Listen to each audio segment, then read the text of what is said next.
Christ church ഭീകരാക്രമണത്തിൽ കൊല്ലപ്പെട്ടവരോട് ആദരം പ്രകടിപ്പിച്ച് ന്യൂസിലാൻഡ്. ഇന്നത്തെ ജുമാ നമസ്കാരം ഉൾപ്പെടെ റേഡിയോയിലൂടെയും ടിവിയിലൂടെയും തത്സമയം സംപ്രേഷണം ചെയ്തും മൌനപ്രാർത്ഥന നടത്തിയും ഇരകളോട് ന്യൂസിലൻഡ് ഐക്യദാർഢ്യം പ്രഖ്യാപിച്ചു. പ്രധാനമന്ത്രി ജസീന്ത ആർഡേണും പങ്കാളിയായി. അല്ലാഹു അക്ബർ, അല്ലാഹു അക്ബർ, അല്ലാഹു അക്ബർ, അല്ലാഹു അക്ബർ. ഇരകളോടുള്ള ഒരു രാജ്യത്തിന്റെ സ്നേഹവും ചേർത്തുപിടിക്കലുമാണിത്. കഴിഞ്ഞ വെള്ളിയാഴ്ച പ്രാർത്ഥനയ്ക്കിടെയായിരുന്നു ലോകത്തെ തന്നെ നടുക്കിയ ക്രൈസ്റ്റ് ചർച്ച് ഭീകരാക്രമണം.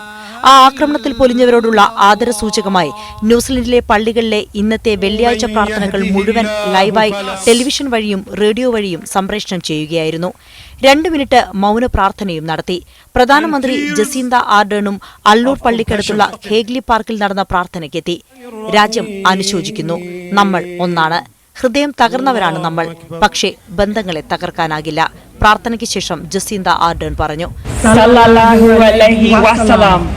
Said the believers in the mutual kindness, compassion and sympathy are just like one body. When any part of the body suffers, the whole body feels pain. രാജ്യമെമ്പാടുമുള്ള മുസ്ലിമേതര വിശ്വാസികളും പ്രാർത്ഥനകളിൽ പങ്കുചേർന്നു. മസ്ജിദ് അല്ലൂറിന്റെ തൊട്ട് ഫ്രണ്ടിലുള്ള ഹാഗ്ലി പാർക്കിലാണ് ഇപ്പോൾ ജുമാ നടന്നത്. ന്യൂസിലാൻഡിൽ നിന്ന് ഒരുപാട് സ്ഥലങ്ങളിൽ നിന്നുള്ള എല്ലാവരും എത്തിച്ചേർന്നു.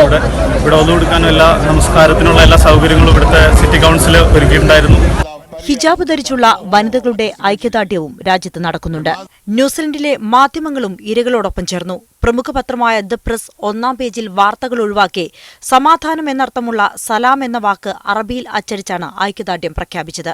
ഭീകരാക്രമണത്തിന്റെ പശ്ചാത്തലത്തിൽ രാജ്യത്തെ സെമി ഓട്ടോമാറ്റിക് ആയുധ വിൽപ്പന നിരോധിച്ച് പ്രധാനമന്ത്രി ജസീന്ത ആർഡേൺ കഴിഞ്ഞ ദിവസം ഉത്തരവിട്ടിരുന്നു.